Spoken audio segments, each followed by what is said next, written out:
আসসালামু আলাইকুম, শুভ সন্ধ্যা। সকলকে আমন্ত্রণ জানাচ্ছি উপসর্গ ইমার্জেন্সি মেডিকেল সার্ভিস নিবেদিত ও আমার স্বাস্থ্য অনুষ্ঠানে। আজকে আমাদের মাঝে উপস্থিত আছেন ডাক্তার রিপন কুমার সরকার। উনি MBBS, MS, ENT Bangabandhu Sheikh Mujib medical বিশ্ববিদ্যালয় থেকে। আজকের আমাদের বিষয় নাক কান গলার যত্ন। শুরুতে আপনাকে যে কোশ্চেনটি করতে চাচ্ছি সেটি হলো, এখন কোভিড-19 এর সময় সাধারণ সর্দি কাশি জ্বরের সাথে কোভিড-19 এর উপসর্গগুলোকে আলাদা করব কিভাবে, যদি সেটা নিয়ে কিছু বলতেন। ধন্যবাদ সঞ্জীবর রহমান। সেই সাথে ধন্যবাদ উপসর্গ ইঞ্জিনিয়ার অ্যাসোসিয়েশন কর্তৃক আয়োজিত স্বাস্থ্য সেবায় জন্য ব্রত, আমি বলবো ব্রত, তারা এই মহতে একটা উদ্যোগের সূচনা করতে যাচ্ছে এবং এটাতে হচ্ছে যে আশা করি অনেকের না হলেও কিছু না কিছু মানুষের উপকারে আসবে জিনিসটা, যেটা তাদের উপসর্গ বা রোগের একটু হলেও সাহায্য করবে, সত্যিকারের সাহায্য করবে। সর্বোপরি আমি আমার পরিচয় দেই। আমি ডক্টর রিপন কুমার সরকার। আমি এমবিবিএস চট্টগ্রাম মেডিকেল কলেজ থেকে করেছি এবং আমি এখন কোর্সে এমএস ইএনটি কোর্সে অধ্যয়নরত আছি এবং শেখ মুজিব মেডিকেল বিশ্ববিদ্যালয়ে। আমাকে এই আয়োজনে রাখার জন্য আমি উপসর্গকে ধন্যবাদ জানাচ্ছি। আচ্ছা, এবার আসি হলো আপনার প্রশ্নের উত্তরে আর কি। আসলে কোভিড-19, কোভিড-19 এটা একটা প্যান্ডেমিক বিষয়, এটা শুধু গ্লোবালাইজেশন একটা বিষয় চলে এসেছে এবং হচ্ছে যে এটা এটা যুগ যুগ থেকে ধরে হয়ে আসছে যে যখন একটা জিনিসের নিয়ে আলোড়ন হয় তখন তার সাথে সাদৃশ্যপূর্ণ যে জিনিসগুলো আছে সেগুলোকেও, যেহেতু এটা প্যান্ডেমিক আকারে তাকেই প্রথমে গুরুত্ব দিতে হবে, তাকেই প্রথমে তার দিকে দৃষ্টি আরোপ করতে হবে। সেক্ষেত্রে দেখা যায় যে সাধারণ সর্দি কাশি এবং হচ্ছে যে করোনা, এই যে ব্যাকগ্রাউন্ডটা, এটা আসলে মোটামুটি একই রকম, কিছু কিছু আলাদা আলাদা পার্থক্য আছে। তারপরেও আমি বলি যে আমাদের এই গ্লোবালি গ্লোবালি হচ্ছে 2020 সালের ফেব্রুয়ারি মাসে আমাদের ওয়ার্ল্ড অর্গানাইজেশন কোভিড-19 এটাকে হচ্ছে SARS co virus 2, severe acute respiratory syndrome corona virus 2 নামে এটা ডিজিজকে একটা, প্রত্যেকটা ডিজিজের একটা নামকরণের উদ্দেশ্য থাকে, একটা ইতিহাস থাকে। তো এই করোনা ভাইরাস 19কে 2020 সালের ফেব্রুয়ারি মাসে ওয়ার্ল্ড হেলথ অর্গানাইজেশন নামকরণ করেছে এটা। তো অন্যান্য সর্দি জ্বর কাশি যেমন rhino virus, influenza virus, adeno virus, এই ভাইরাস গুলোর মতোই হচ্ছে যে করোনা ভাইরাস একটা ভাইরাস, কিন্তু এর যে উপসর্গ বা এর যে পার্শ্ব প্রতিক্রিয়া সেটা অনেক মারাত্মক আকারে রূপ নিয়েছে। এই জন্যই আমরা করোনা ভাইরাসকে নিয়ে এত মানে আমরা ওরিড এত বেশি। এখন যেটা হলো যে উপসর্গগুলোর মধ্যে হচ্ছে যেমন একটু জ্বর, সর্দি, কাশি হচ্ছে, তারপর হচ্ছে যে মাথা ব্যথা, একটু শারীরিক দুর্বলতা, এই জিনিসগুলো কিন্তু ওভারঅল সাধারণ ফ্লুতেও থাকবে, করোনা ভাইরাসেও থাকবে। জ্বরটা সাধারণত দেখা যায় যে সাধারণ ফ্লুতে অত গুরুত্ব পায় না, কিন্তু কোভিড এর ক্ষেত্রে দেখা যায় যে জ্বরটা অনেক বেশি আসে আর কি, জ্বরের গুরুত্বটা বেশি থাকে। এর পরবর্তীতে যে জিনিসগুলো আমাদের আসে সেটা হলো দেখা যায় যে আহ একটু হলো যে আহ এই শ্বাসকষ্টের যে ভাবটা, সে শ্বাসকষ্টের ভাবটা হলো যে করোনা ভাইরাসে বেশি থাকে। তারপরে একটু পরে গেলে দেখা যায় যে আমরা শ্বাস মানে নিঃশ্বাসের যে গন্ধ গন্ধ নেওয়ার ক্ষমতাটা একটু কমে যাওয়া, যে জিনিসটা আমাদের সাধারণ শরীরে থাকে না, যদি না তার নাকটা বন্ধ না থাকে। যদি নাক বন্ধ থাকে তাহলে তো সে ঘ্রাণ পাবে না, যদি নাক খোলা থাকে তাহলে দেখা যাচ্ছে যে নাক খোলা তারপরেও সে গন্ধ পাচ্ছে না বা গন্ধ কম পাচ্ছে। সেই জিনিসটা আমরা উপসর্গ নিব, করোনা ভাইরাসের উপসর্গ নিব। সেক্ষেত্রে অনেকে আবার স্বাদ পায় না, সেই জিনিসটাকে আমরা করোনা ভাইরাসের উপসর্গ হিসেবে নিব আর কি। তো করোনা ভাইরাসের পরবর্তীতে এই সিমটম গুলো সাধারণত দেখা যাচ্ছে যে আর একটা এখানে আসবে, সাধারণ সর্দি জ্বর কাশি করোনা ভাইরাস, আর একটা বলা যায় হচ্ছে যে ফ্লু লাইক জিনিস, ফ্লু লাইক ভাইরাল ইনফেকশন আর কি, ফ্লু যাদের বেশি তাদের সেটাকেও এখানে নিয়ে আসা যায়, যে অ্যাটোপি ইন্ডিভিজুয়াল কারো কারো ক্ষেত্রে সংবেদনশীলতা অনেক বেশি থাকে, ধুলাবালি এইসবের ক্ষেত্রে গেলেও তাদের বেশি হয়। তো এই জিনিসগুলোকে আলাদা করতে গেলে আমার মনে হয় যে গুরুত্ব দিতে হবে, সাধারণ জ্বর সর্দি কাশিরও গুরুত্ব দিতে হবে, করোনাকেও গুরুত্ব দিতে হবে। আরো যদি আপনি কিছু ইতিহাস নিয়ে থাকেন, যে দেখা যায় যে না এক মানুষ এরকম হয়েছে, সে একজন কোভিড পেশেন্ট, পজিটিভ পেশেন্টের সংস্পর্শে গিয়েছিল, একটা জনবহুল এলাকায় গিয়েছিল, তাহলে তাকে আমাকে সাসপেক্ট। আর একটা জিনিস, যদি আপনি ইনকিউবেশন পিরিয়ড বলে একটা কথা আছে, ধরেন আপনার এক্সপোজড হলেন আপনি, সেখান থেকে হলো যে আপনার যে লক্ষণ প্রকাশ পায়, সেটা করোনা ভাইরাসের ক্ষেত্রে দেখা যায় যে ইউজুয়ালি আমরা 14 দিন বলি ইনকিউবেশন পিরিয়ড আর কি, 14 দিন পর্যন্ত তার উপসর্গটা লক্ষণ আসতে পারে। তো ইউজুয়ালি দেখা যায় 4 থেকে 5 দিনের মাথায় তার উপসর্গটা চলে আসে। আর আহ, সর্দি জ্বর কাশির ক্ষেত্রে দেখা যায় যে হচ্ছে যে 2 থেকে 3 দিনের মাথায় চলে আসে। আর ফ্লুর কথা বললে তো ধরেন এটা তো একটা অ্যাটোপি জিনিস, এটা সাথে সাথেই অ্যাগ্রাভেটেড হয় আর কি। এইভাবে আমরা আলাদা করতে পারি। ধন্যবাদ। বর্তমানে কোভিড-19 এর উপসর্গ ছাড়াও প্রচুর পরিমাণে সর্দি কাশি জ্বর হচ্ছে, কারণ আবহাওয়াজনিত প্রবলেমের কারণে। সেক্ষেত্রে আমরা কি কি ধরনের সতর্কতা অবলম্বন করব? ধন্যবাদ।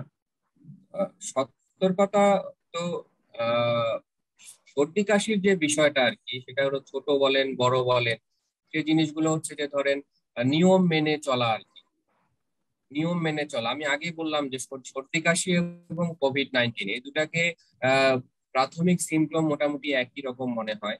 তো সেক্ষেত্রে দেখা যায় যে কোভিডকে যদি আমি গুরুত্ব দিয়ে বলি যে আপনি একটু সোশ্যাল ডিস্টেন্স মেনটেন করবেন, ধরেন আমরা তো জানি না কে পজিটিভ, একজন থেকে আর একজনের দূরত্ব হলো মিনিমাম 1 মিটার দূরত্ব মেনটেন করবেন, আমরা বাইরে গেলে হচ্ছে যে মাস্ক ব্যবহার করব।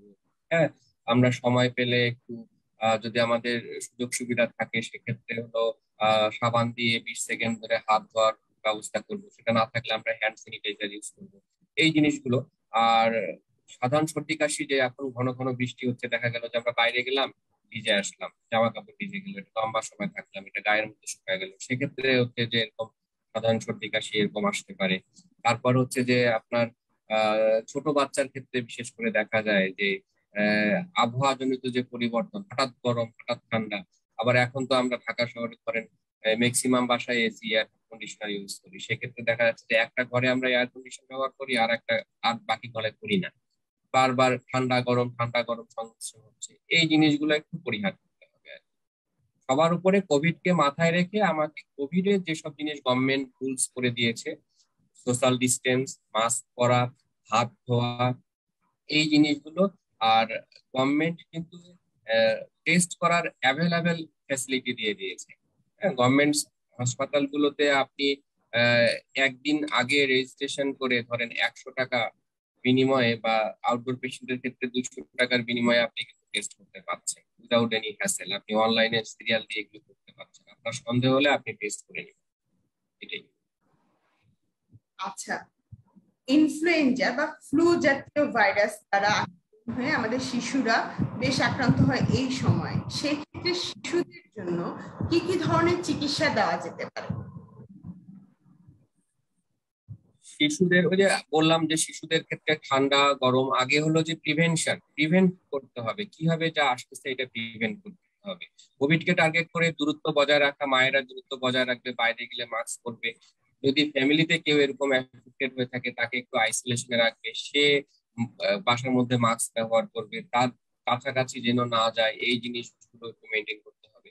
আর এটা হলো প্রিভেনশনের ক্ষেত্রে হচ্ছে, বাচ্চাকে আপনি বাইরে নিবেন না, এসির ঘরের বাইরে, এসি তারপর বাইরে, এই এই টাইপের জিনিসগুলো একটু অ্যাভয়েড করার চেষ্টা করা ভালো। তারপরেও যদি ধরেন হচ্ছে যে বাচ্চাদের আক্রান্ত হয়ে গেল, সেক্ষেত্রে আক্রান্ত হয়ে যাওয়ার ক্ষেত্রে সেক্ষেত্রে ইনিশিয়ালি হচ্ছে যে জ্বরের জন্য আমরা প্লেন প্যারাসিটামল দিতে পারি। যদি সর্দি লেগে থাকে সেক্ষেত্রে সর্দির জন্য আমাদের অনেক অ্যান্টিহিস্টামিন পাওয়া যায়। যদি নাক একদম, যেসব বাচ্চারা ব্রেস্ট ফিড করে তাদের নাক বন্ধ থাকলে তারা খেতে পারে না, কান্নাকাটি বেশি করে, সেক্ষেত্রে আমরা তার নাকে আমরা নর্মাল স্যালাইন ড্রপ দিয়ে নাকটা খোলা খোলা রাখে রাখার চেষ্টা করতে পারি। আর যদি একেবারেই না হয় সেক্ষেত্রে হলো আপনার ঘরে বসে না থেকে আপনাকে নিকটবর্তী হাসপাতালে ফিজিশিয়ানের সাথে দেখা করতে হবে, কথা বলতে হবে। এটা নিয়ে ঘরে বসে থাকা যাবে না। ঠান্ডা লাগার পরে সাধারণত কানে ব্যথা হয়ে থাকে বা মাঝে মধ্যে মনে হচ্ছে কানের ভিতরে একটু পানি পানি ভাব লাগছে, সেক্ষেত্রে কি ধরনের চিকিৎসা নেওয়া যায়? ঠান্ডা লাগা, হ্যাঁ, এটা হচ্ছে যে এই সমস্যাগুলো সাধারণত বড়দের চেয়ে ছোটদের বেশি হয়। হ্যাঁ, ছোটদের বেশি হয়, বড়দেরও হয় না তা না, বড়দেরও হয়। যে আমি একটা বললাম যে অ্যাটোপিক ইন্ডিভিজুয়াল বা ফ্লু যাদের বেশি, তাদের হচ্ছে যে দেখা গেল যে ধুলাবালির মধ্যে গেছে, তাদের যে হাঁচি কাশি হচ্ছে। তারপর হচ্ছে যে ছোটদের ক্ষেত্রে যেটা হয়, ছোটদের বডি উপরালা প্রদত্ত হচ্ছে যে আমাদের শরীরে কোনো রোগ জীবাণু ঢুকলে সেটাকে প্রতিক্রিয়া, সেটা থেকে প্রতিহত শরীরকে বাঁচানোর জন্য বডিতে ইমিউনি সিস্টেম কাজ করে আর কি। এই ইমিউনি সিস্টেমের বিভিন্ন শরীরের বিভিন্ন জায়গায় ইমিউনি সিস্টেমের জন্য যে জিনিসগুলো থাকে সেটা লিম্ফয়েড টিস্যু বা লিম্ফ নোড বলা হয় আর কি। তো দেখা যায় যে যাদের বাচ্চাদের ক্ষেত্রে বিশেষ করে, যে ওদের ঠান্ডা লাগলো, ঠান্ডা লাগার ক্ষেত্রে বডিতে ইমিউনিটি দেওয়ার জন্য ওই লিম্ফয়েড টিস্যু গুলো বড় হতে থাকে, হাইপারট্রফি হতে থাকে। তো এর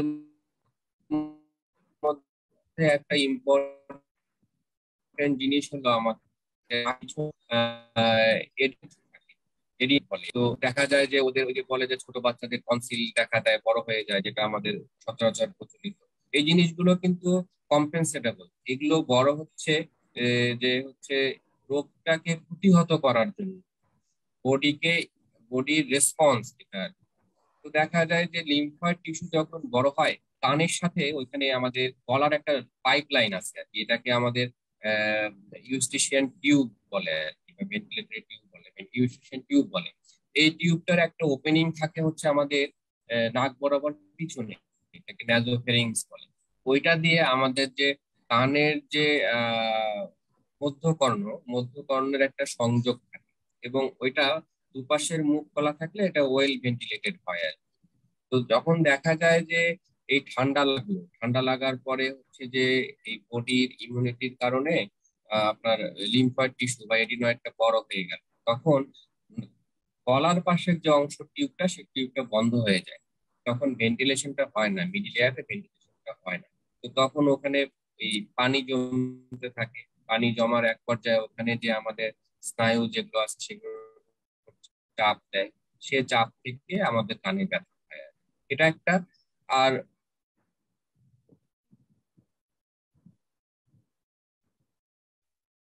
বাইরের বাইরের কর্ণে যদি কেউ অ্যালার্জি বা ইনফেকশন হয়, সেখান থেকেও কানে ব্যথা হতে পারে আর কি। তো আমাদের প্রশ্নটা ছিল হচ্ছে যে কিভাবে প্রতিহত করা যায়, এরকম নাকি? আপনার প্রশ্নটা কি ছিল যে ঠান্ডা আমার জনিত কারণ? প্রশ্নটা ছিল যে ঠান্ডা লাগলে সাধারণত কানের যায়, সেই ক্ষেত্রে আমরা কি ধরনের চিকিৎসা নিব? ওই যে তাহলে সেক্ষেত্রে চিকিৎসা হচ্ছে যে আগে হলো প্রিভেনশন। কি কারণে এই যে ঠান্ডা লাগতেছে, এই জিনিসগুলো থেকে একটা প্রিভেনশন নিতে হবে। তারপরেও যদি আমাদের হলো, তাহলে সেক্ষেত্রে আমাকে রিমেডি নেওয়ার জন্য কিছু নিয়ম কানুন, সেটা হলো একটু গরম পানি খাওয়া, ঠান্ডা না লাগানো, একটু ঠান্ডার ওষুধ খাওয়া। তারপরও না হলে আহ, ডাক্তারের কাছে, যে যদি ডাক্তার মনে করি অ্যান্টিবায়োটিক লাগবে, তাহলে অ্যান্টিবায়োটিক। ধন্যবাদ। এই পর্যায়ে একটি দর্শক কোশ্চেন নিয়ে নিব। মোহাম্মদ রাকিব আমাদের কোশ্চেন করেছেন, অনেকদিন ধরে বমি আর শুষ্ক কাশি, এটি কিসের লক্ষণ আর হওয়া যায়? হ্যাঁ, এটি কিসের লক্ষণ আর, সরি? কি উপায়ে সুস্থ হওয়া যায়? অনেকদিন বলতে কতদিন? সেটা উনি উল্লেখ করেননি, জাস্ট লিখেছেন অনেকদিন ধরে বমি আর শুষ্ক কাশি, এটা কিসের লক্ষণ আর কি উপায়ে সুস্থ হওয়া যায়? আহ, শুষ্ক কাশি যেটা, সেটা হলো তো শুষ্ক কাশি নানান কারণে হতে পারে। হ্যাঁ, নানান কারণে হতে পারে। সেটা হতে পারে যে তার পেশেন্টের বয়স উল্লেখ করছে কি? বয়স উল্লেখ করেনি। আচ্ছা, যদি বড়দের কারণ বড়দের হয়ে থাকে, সে সাথে যদি তার হচ্ছে দেখা গেল যে শুষ্ক কাশি, গায়ে গায়ে হালকা হালকা জ্বর থাকতেছে, তারপর হচ্ছে যে তার খাওয়ার রুচি কমে যাচ্ছে, তারপর তার হচ্ছে ওজনটা কমে যাচ্ছে, তাহলে এগুলো অনেকটা হচ্ছে যে আমাদের দেশের প্রেক্ষাপটে হলো যে টিউবারকুলোসিস বা যক্ষ্মা যেটা বলে আর কি, পালমোনারি যক্ষ্মা, এটাকে একটু এক্সক্লুড করতে হবে। এক, দুই নাম্বার হচ্ছে যে সাথে যে তার হচ্ছে আরো নানান কারণে হতে পারে এরকম শুষ্ক কাশি, দেখা গেল যে সে তার নাক বন্ধ থাকে, সে মুখ দিয়ে শ্বাস নেয়, রাতের বেলা পুরো রাত সে মুখ দিয়ে শ্বাস নিচ্ছে, সেক্ষেত্রে তার গলাটা শুকনো থাকলে সারাদিন তার একটু শুষ্ক কাশি হবে। যদি ছেলে মানুষ হয়, যদি স্মোকিং এর হেবিট থেকে থাকে, সেক্ষেত্রে তার স্মোকিং এর যে ধোঁয়াটা সেটা দিয়ে তার ওখানে ইরিটেট করতেছে, সেটার কারণে শুষ্ক কাশি হতে পারে। আর যেটা বমির কথা বললেন, বমিটা এখানে হচ্ছে যে শুকনা কাশি এবং বমি এই দুইটাই কিন্তু বর্তমান প্যান্ডেমিক সিজনে করোনার কিন্তু একটা লক্ষণ। হ্যাঁ, আমাদের ফ্লু যে ভাইরাস সেটা যে কাশি, সেটা কিন্তু প্রোডাক্টিভ হয় ইউজুয়াল, করোনার যেটা কিন্তু শুকনা কাশি হয়। আর বমি ভাব যেটা, সেটাও কিন্তু একটা এটা দেখা গেল যে 14 দিনের মতো থেকে হয়ে থাকতে, টেস্ট করে নেওয়াটা ভালো, যেহেতু একটা এ পর্যায়ে আমরা ঠান্ডা সর্দি কাশি থেকে বের হয়ে কান নিয়ে কিছু কোশ্চেন জিজ্ঞাসা করতে চাই। কানের প্রদাহ, বুঝ করা খুব কমন একটা রোগ, প্রায় অনেকেরই হয়ে থাকে। তো সেক্ষেত্রে কি ধরনের চিকিৎসা গ্রহণ করা উচিত? কানে পুজ পড়া, কানে পুজ পড়া একটা, হ্যাঁ অনেক, এটা কমন, আমাদের একটা কমন পেশেন্ট সিনারিও যে কানে পুজ পড়ে। তো ইউজুয়ালি হয় কি যে আহ, কানে পুজ পড়ার যে বিষয়টা, সেটা হলো যে ছোট বলেন বা বড় বলেন আর কি, দেখা যায় যে আমার পুজ পড়ার আগে কানে একটু ব্যথা হয়। হ্যাঁ, কানে একটু ব্যথা হলো, ব্যথা হওয়ার পরে তীব্র ব্যথা হয় আর কি। ব্যথা হওয়ার পরে ব্যথা হওয়ার আগে কানটা ভারী ভারী থাকে, তারপরে কানে আমার নাক বন্ধ থাকে, তারপরে কানে প্রচন্ড ব্যথা হয়, তারপরে দেখা যায় যে কানে হঠাৎ করে পানি চলে আসে, তারপরে ব্যথা টাথা চলে যায় আর কি। আমাদের দেশ তো গরিব দেশ, তো দেখা যায় যে কানে যখন ব্যথা চলে যায় তখন রুগী আর এটাকে ততটা গুরুত্ব দেয় না। ঠিক আছে, রুগী আর ততটা গুরুত্ব দেয় না। তো সে লোকাল ফার্মেসিতে যে কিছু ওষুধপত্র খাইলো, ঠান্ডার ওষুধ খাইলো, দুই একটা অ্যান্টিবায়োটিক খাইলো, কানটা শুকায় গেল, ভালো থাকে। কিন্তু এই যে তার যে কানে পুজ পড়লো, সেটা হলো ওই যে মধ্যকর্ণ বললাম না, মধ্যকর্ণের ওখানে তার পানি জমা ছিল, সে পানিটা পর্দাটা চিরে পানিটা বের হয়ে আসে। সেক্ষেত্রে দেখা যায় যে যতক্ষণ পর্যন্ত পর্দাটা চেরেনি ততক্ষণ পর্যন্ত চাপে তার ব্যথা হচ্ছে, পর্দা চিরে গেল, একটা ফুটা তৈরি হলো, সেখান থেকে তার ইয়েটা চলে আসলো, পানিটা চলে আসলো। ওষুধপত্র খেলো, ফুটাটা থেকে গেল, কিন্তু তার আর কোনো কানে পানি পড়া কোনো কারণে, সে যদি তার আবার তার ঠান্ডা লাগে, কানে যদি আবার পানি যায়, দেখা গেল যে তার আবার ইনফেকশন হলো, ইনফেকশন হওয়ার কারণে তার আবার কানে পুষলো। এই যে এপিসোডটা, এটা রিকারেন্টলি হতে থাকে, কয়েকবার হতে থাকে আর কি। এটার কারণে কয়েকটা জিনিস হয়ে থাকে। সেটা হলো যে এই যে রিপিটেডলি ইনফেকশন হয়, রিপিটেডলি ইনফেকশন হয়ে আমাদের কানের ভিতরে ছোট ছোট কিছু অস্থিমজ্জা থাকে, মজ্জাগুলো ওগুলো ক্ষতিগ্রস্ত হয়। এই অস্থিমজ্জাগুলোর কাজ হচ্ছে আমাদের শুনানির উপরে কাজ। আমাদের আমরা যে কানে আমি কথা বলতেছি, আপনি যে শুনতেছেন, এই যে সাউন্ড ভাইব্রেশন হয়ে আপনার যে যেটা পর্দা বললাম, পর্দার উপরে একটা বাড়ি মারতেছে, এই বাড়িটা এই ছোট ছোট অস্থিমজ্জা হয়ে আমাদের যে জায়গা দিয়ে সাউন্ডটা যে ব্রেনে যাবে, ওই দিক দিয়ে চলে যাচ্ছে আর কি। তো দেখা যাচ্ছে এই হাড়গুলো যখন ক্ষতিগ্রস্ত হয়, তখন সে আস্তে আস্তে কানের শুনানিটা কমে যায়, আস্তে আস্তে কানের শুনানিটা কমে যায়। অ্যাজ এ রেজাল্ট পেশেন্টের মাঝে মাঝে ভালো হচ্ছে, মাঝে মাঝে খারাপ হচ্ছে, পেশেন্ট গুরুত্ব দিচ্ছে না, কিন্তু সে একটা পর্যায়ে যে দেখা গেল যে তার কানের শুনানিটা কমে গেছে। এটা একটা। এটার আবার কানে পর্দা হওয়ার আবার দুইটা ভ্যারাইটি আছে, একটা হলো সেফ ভ্যারাইটি, একটা হলো আনসেফ ভ্যারাইটি। যদি আনসেফ ভ্যারাইটি হয়ে থাকে, সেটা আবার আমাদের কানের পর্দার পিছনে একটা হাড় থাকে, ওই হাড়টাকে যদি ধরে, সে হাড়টা যদি ক্ষয় হতে থাকে, সেক্ষেত্রে এটা আস্তে আস্তে হাড়ের উপরে অংশে গেলে আমাদের ব্রেনকে ইনভলভ করতে পারে। যে ব্রেনকে ইনভলভ করে, সেটা লাইফ থ্রেটেনিং কন্ডিশন হয়ে যায়। এই এই জিনিসগুলো ইয়ে করতে হবে। আর একটা পুষ করা যেটা, এটা হলো যে আমি এটা ইউজুয়ালি হয়ে থাকে। আর একটা পুষ করা যেটা অল্প পরিমাণে, এটা আমাদের যে বহিকর্ণ, সেখানে অনেক সময় আমরা ফারাঙ্কল বলে ইয়া হয়, ওখানে পুষ হয়, ওটাও তীব্র ব্যথা হয়, ওখান থেকেও একটু পুষ আসতে পারে। এই জিনিসগুলো হয়ে থাকে আর কি। তো এখান থেকে প্রতিকারের উপায় হলো যে যদি আপনার কানে পুষ পড়ে, আমার আমার ইয়ে থাকবে যে আপনার নিকটবর্তী কোনো একজন নাক কান গলার ডাক্তারের সাথে, ট্রেনির সাথে বা বড় সার্জনের সাথে যোগাযোগ করা। তখন তারাই আপনাকে একটা প্রপার গাইডলাইন দিবে। আর এখন হচ্ছে যে গভর্নমেন্ট তো সুবিধা করে দিচ্ছে, গভর্নমেন্ট হচ্ছে যে আহ, উপজেলা হেলথ কমপ্লেক্স পর্যন্ত হচ্ছে যে কনসালটেন্ট আছে, সেখানে তো তাদের ফ্যাসিলিটি আছে, তারা দিতে পারে আর কি চাইলে। আসলে স্বাস্থ্য সেবাটা আমাদের হাতের মুঠাই আছে, কিন্তু আমাদের অবহেলার জন্য আমরা সেটা গ্রহণ করতে পারি না। এই কারণে আসলে অনেক টাইপের অসুখ ছোট থেকে অনেক বড় হয়ে যায়, যার কারণে প্রিভেনশন বের হয়ে আসলে কিউরেটিভ ট্রিটমেন্টে তখন যেতে হয়। তো সামনে বলবো, যখন সমস্যা শুরুতে ফেস করবেন তখনই ডাক্তার দেখালে সমস্যাটা আসলে এত বড় হয় না, এবং এটাতে অনেক বেশ সুবিধা আপনি নিজেই পাবেন, অল্পতেই ট্রিটমেন্ট করা যায়। তো আমরা আমাদের কমন একটা রোগ সাইনোসাইটিস, আমার নিজেরও আছে। তো সেই ক্ষেত্রে সাইনোসাইটিস নিয়ে প্রচুর মানুষ ভুগে থাকেন, বিশেষ করে যখন সিজনটা চেঞ্জ হয় তখন সাইনোসাইটিসের প্রবলেম বেড়ে যায়। খাওয়ার একটু উল্টাপাল্টা হলে সাইনোসাইটিসের প্রবলেম গুলো বেড়ে যায়। সেই ক্ষেত্রে কি কি ধরনের চিকিৎসা নেওয়া যায়? এখানেও বলবো যে আগে প্রিভেনশন। প্রিভেনশন কারণ হলো যে আমাদের যে যে মুখমণ্ডল, হ্যাঁ, এই মুখমণ্ডলের যে হাড় আছে, এই হাড়ের মধ্যে যে এই জায়গায় হাড়, এইখানকার হাড়, হ্যাঁ, নাকের ভিতরে এইখানকার হাড়, এই হাড় গুলোর ভিতরে ধরেন কিছু ক্যাভিটির মতো জায়গা আছে। এটা উপরালা ওইভাবে করে একটু কাজ আছে, লাইটনিং অফ দা, মানে এটা যদি সলিড করে দিতেন তাহলে আপনার কোনটা ওয়েট বেশি হতো।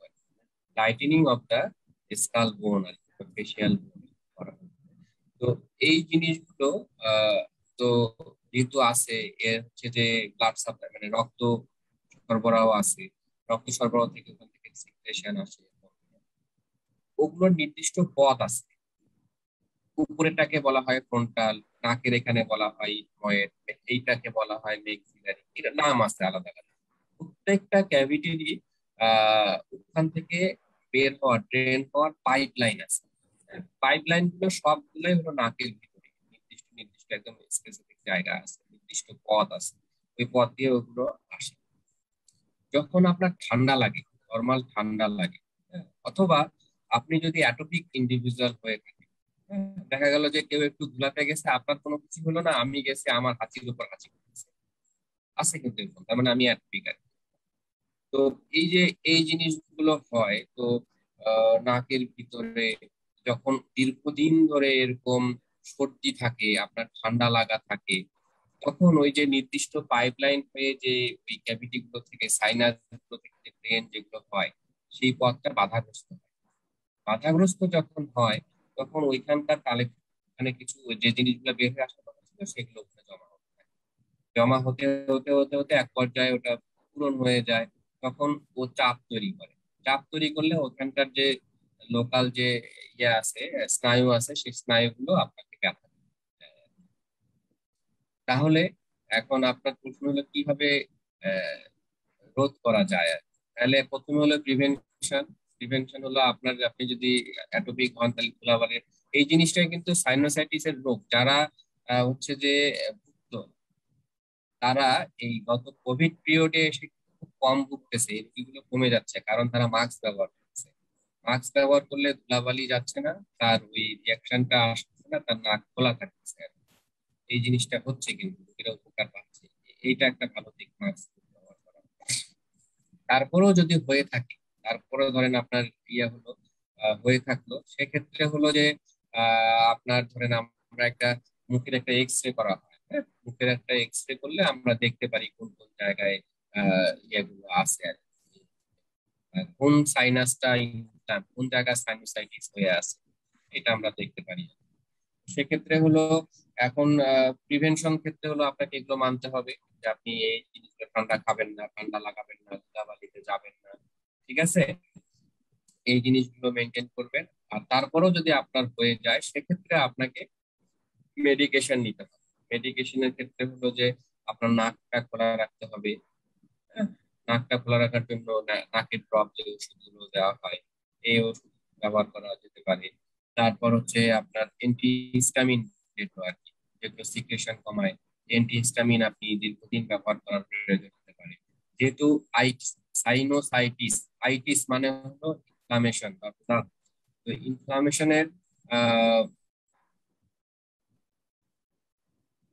ইনফ্লামেশনের যে জিনিসগুলো সে আহ যেহেতু ইনফ্লামেশন, সেক্ষেত্রে হলো হচ্ছে আপনাকে ইয়ে করতে হবে, বলে একটা অ্যান্টিবায়োটিক লাগতে পারে। অ্যান্টিবায়োটিকটাও দীর্ঘদিন খেতে পারে, কম করে হলো যে আপনার এখন বলে যে 6 সপ্তাহের মতো করে খেতে পারে। অ্যান্টিবায়োটিকও যদি রেসপন্স না করে সেক্ষেত্রে হয়তো বা সার্জারিতে যাওয়া লাগতে পারে। আচ্ছা, ধন্যবাদ। এই পর্যায়ে দর্শক কোশ্চেন নিয়ে নি। শাহিনুজ্জামান শাহিন, উনি লিখেছেন হালকা হালকা কফ থাকে সব সময়, এর সমাধান কি?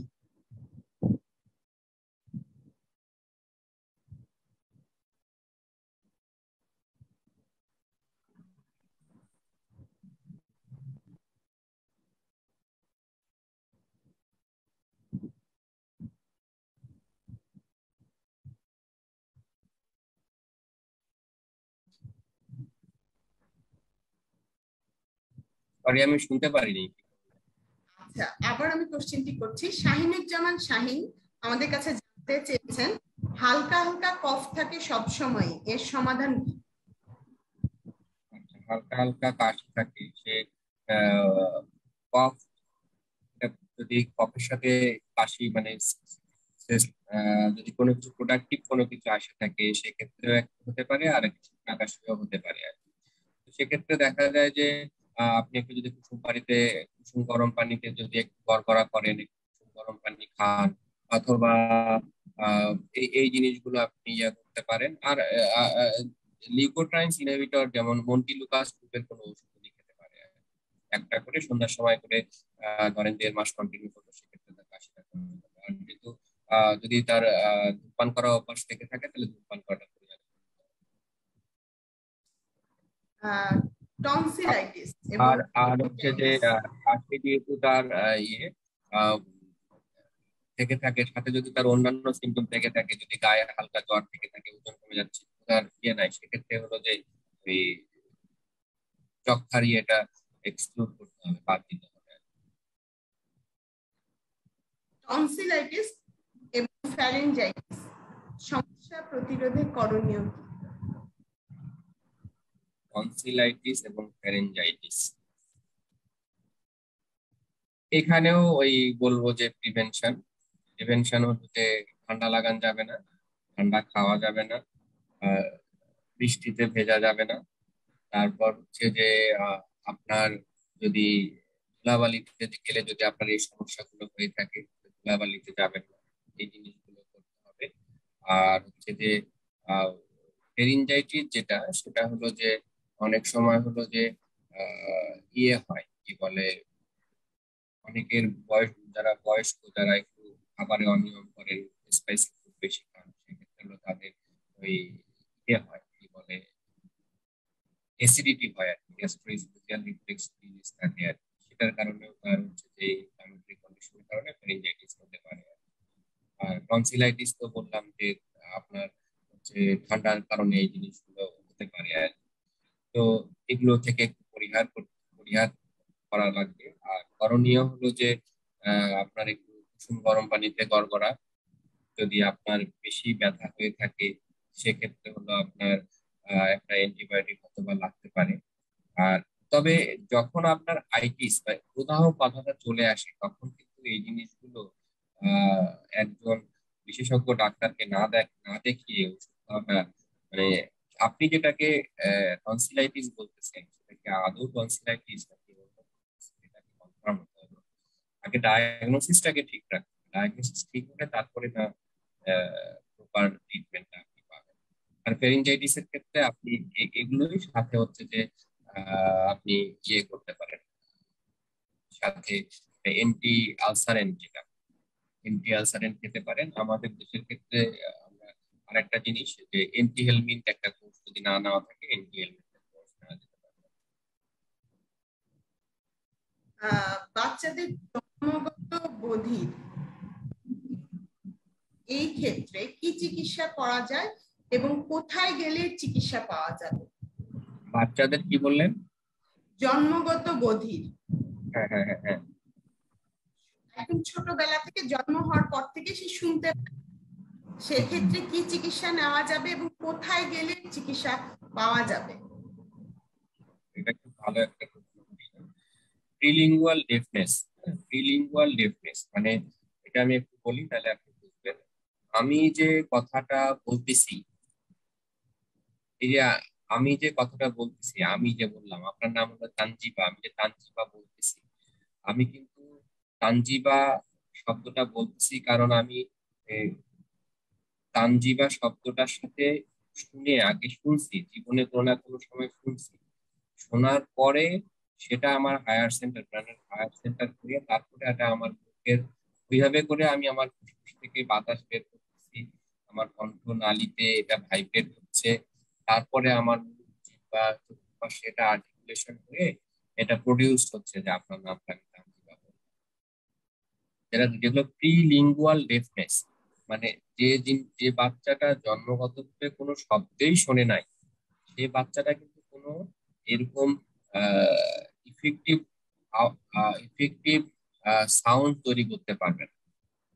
তানজিবা বলতে সে আওয়াজ করবে, সেও শব্দ বের করবে, সেও ভোকাল কর্ড ভাইব্রেট করবে, কিন্তু সে যেহেতু জানে না যে এই শব্দটা এরকম, সে ওইভাবে করে পারবে না।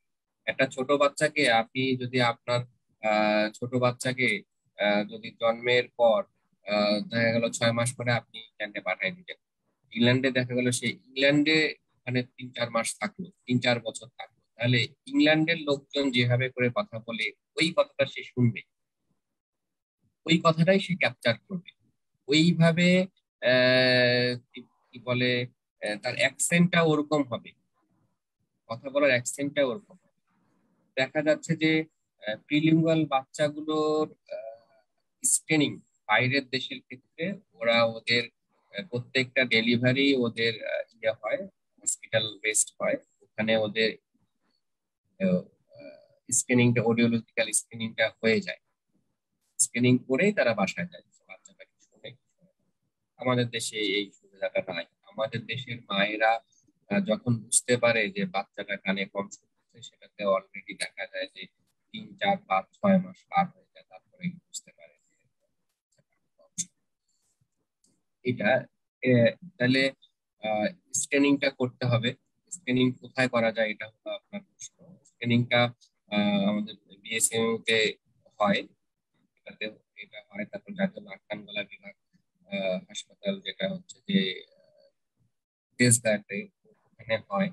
তারপর হচ্ছে যে ঢাকা মেডিকেলে হয় কিনা আমি বলতে পারছি না। আহ, এই দুই জায়গায় হয় আর কি। আর কোনো জায়গায় হয় কিনা এটা আমাকে জানতে হবে, আমি জানি না এই মুহূর্তে। আর হচ্ছে যে স্ক্রিনিং এর পরে যেটা করণীয়, তো সেটা হলো যে এই বাচ্চাগুলোকে দেখা যায় যে তার সে কোন মাত্রায় কম শুনতেছে, এটা হলো যে আমরা ওই স্ক্রিনিং করে টেস্ট করে আমরা বুঝতে পারি। হ্যাঁ, এটা স্পেসিফিক টেস্ট আছে। আহ, এই টেস্ট গুলো করে আমরা বুঝতে পারবো যে তার সে শুনতেইছে না, শুনতেছে কম শুনতেছে, এই জিনিসগুলো আমরা ডিপেন্ড করে বের করতে পারি। তার পরবর্তীতে তার ম্যানেজমেন্টের একটা ধাপ আসে। ম্যানেজমেন্টের ধাপের ক্ষেত্রে তাকে প্রথমে আমরা কানে শোনানোর যন্ত্র দিব, যন্ত্র দিয়ে তার রেসপন্সটা দেখার চেষ্টা করবো সে কিরকম আছে। যদি এটাও ফেল করে, সেক্ষেত্রে হলো যে এখন আহ, অন্তঃকর্ণ implant, cochlear implant, cochlear implant একটা নাম আছে, এটা গভর্নমেন্টের একটা প্রজেক্ট চলতেছে। এই প্রজেক্টের আন্ডারে বাচ্চাগুলোকে প্রপার স্ক্রিনিং করে যদি সব ঠিকঠাক থাকে, সেক্ষেত্রে বাচ্চাগুলোকে ককলিয়ার ইমপ্ল্যান্ট করা যায়। ককলিয়ার ইমপ্ল্যান্ট করার ক্ষেত্রে আমরা এখানে আহ, বলা হয় যে 6 মাস থেকে শুরু করে 5 বছরের মধ্যে আর কি এটা করতে পারলে ভালো। কারণ 5 বছর পার হয়ে গেলে 6 বছর 7 বছর গেলে নিউরোনাল প্লাস্টিসিটি বলে একটা টার্ম আছে। তো এই টার্মে বলা হয় যে বিলিঙ্গুয়াল ডেফনেস এর ক্ষেত্রে আহ, এই বাচ্চাগুলোকে যদি আপনি 7 বছরের পরে লাগান সেক্ষেত্রে তার ল্যাঙ্গুয়েজটা প্রপার ডেভেলপ করবে। কারণ সে শব্দ শোনার শোনার পরে যে মেমোরি যেটা হওয়ার কথা সেই জিনিসটা নিউরাল প্লাস্টিসিটির কারণে হয় না। এই জিনিসটা যেটা কিনা যে জিনিসটা হলো যারা বড় আগে কথা বলছে হঠাৎ করে একদমই শুনতে পাচ্ছে না, তাদের ক্ষেত্রে আবার ককলিয়ার ইমপ্ল্যান্টটা করলে তারা যে কোনো সময় এটা করতে পারবে। ছোট বাচ্চা প্রিলিঙ্গুয়াল লিপের ক্ষেত্রে বলা হয় যে 6 মাস থেকে 5 বছর আর কি এটা বলা হয়। এবং এই সার্জারি গুলো আমাদের বিএসএমইউ তে আমাদের অটোলজি ডিভিশন স্যারেরা খুব ভালো মতোই করতেছে। ধন্যবাদ ডাক্তার রিপন কুমার সরকারকে আমাদের উপসর্গের সাথে থাকার জন্য এবং তার মূল্যবান বক্তব্য এবং আমাদের প্রতিকারগুলো জানানোর জন্য। সকলকেই ধন্যবাদ। শুভরাত্রি। আমাদের উপসর্গের আমার স্বাস্থ্য অনুষ্ঠানের সাথে থাকার জন্য। অনুষ্ঠানটি প্রতি শনি এবং মঙ্গলবার ফেসবুক লাইভে থাকছে এবং আপনাদের কোনো স্বাস্থ্যজনিত সমস্যা থাকলে আমাদের হটলাইন নাম্বারটি উপরে দেওয়া আছে, সেখানে যোগাযোগ করতে পারেন। ধন্যবাদ।